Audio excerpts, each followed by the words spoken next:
brain, sadly shot dead at a park which is not far from here, only a couple of 100 metres away from here. They've also said that they believe that they heard gunshots back in May. They said no one they didn't think was hurt, but they were referencing that incident that they said took place back in May to say that they believe that there is a concerning level of violence. So as you can see, there is still multiple police cordons in place here where we believe the incident took place.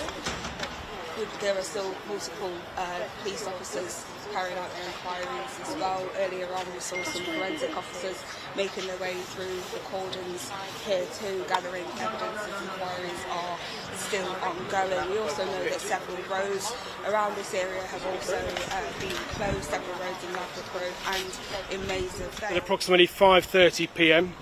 we received numerous 999 calls to Southern Row reporting that shots had been fired and a number of people in a vehicle had been injured.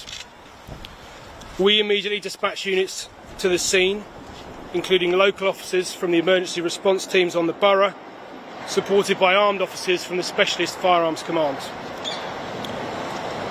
On arrival, officers located a 34-year-old man and an 8-year-old girl who had sustained serious gunshot injuries. Also present in the car were a 2-year-old child and a 32-year-old woman who were thankfully unharmed. I want to take this opportunity now to thank the members of the public who came to the aid of those who were injured last night. Officers administered first aid before being assisted by colleagues from the London Ambulance Service.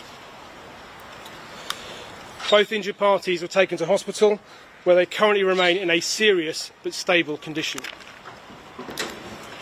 The 34-year-old male has sustained potentially life-changing injuries, whilst the 8-year-old girl remains in surgery, although we do not believe her injuries to be life-threatening at this time. They are being supported by specialist officers and my thoughts remain with them.